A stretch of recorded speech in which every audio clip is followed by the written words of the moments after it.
గత ప్రభుత్వం దాదాపుగా 9.5 సంవత్సరాలు ముఖ్యమంత్రిగా, 5 సంవత్సరాలు కేసీఆర్ గారు సాగునీటి పారుదల శాఖ మంత్రిగా, అంతకంటే ముందు 5 సంవత్సరాలు హరీష్ రావు గారు సాగునీటి పారుదల మంత్రిగా శాఖలు నిర్వహించారు.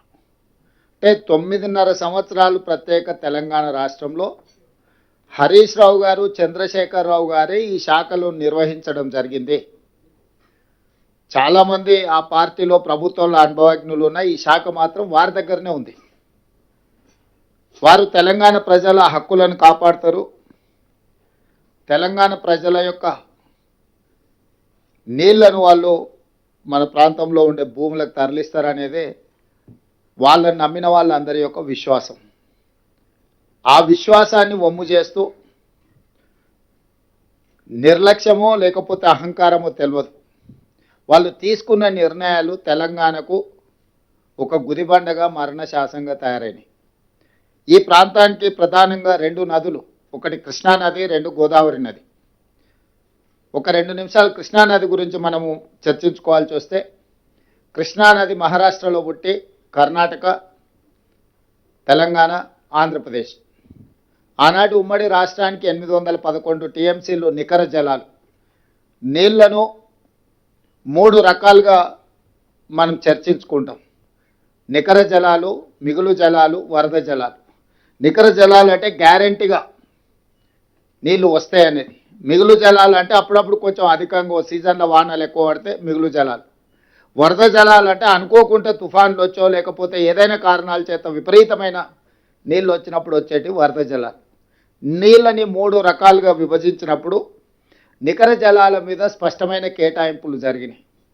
ఉమ్మడి ఆంధ్రప్రదేశ్కు 500, ఉమ్మడి ఆంధ్రప్రదేశ్లో 811 టీఎంసీల కేటాయింపులు జరిగితే, తెలంగాణ రాష్ట్రం వచ్చినప్పుడు 3 రాష్ట్రాలు కాస్త 4 అయినాయి. మహారాష్ట్ర, కర్ణాటక, ఉమ్మడి ఆంధ్రప్రదేశ్ నుంచి 4వ రాష్ట్రంగా కృష్ణానది పరివాహక ప్రాంతంలో తెలంగాణ రాష్ట్రం అవతరించింది.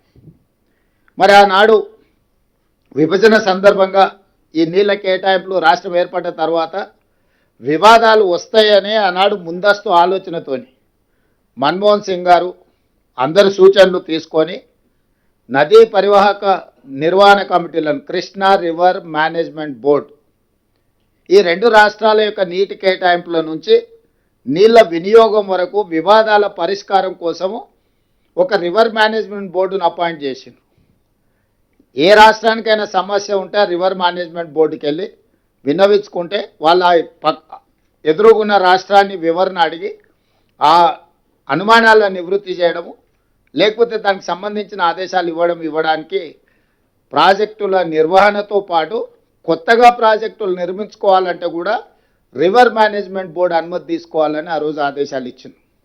దాంట్లో భాగంగా కృష్ణానదిలో ఉండే ప్రాజెక్టుల ప్రాతిపదికన నీటి విషయాలు చర్చకు వచ్చినప్పుడు 2015లో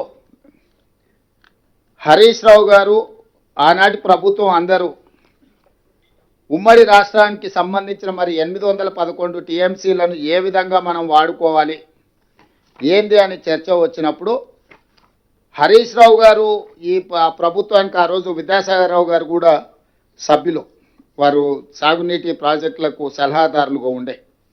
వీళ్ళందరూ వెళ్ళి ఆ రోజు మీటింగ్ ఏర్పాటు చేసుకుని ఆ మీటింగ్లో ఒక సంతకం పెట్టుకున్నారు.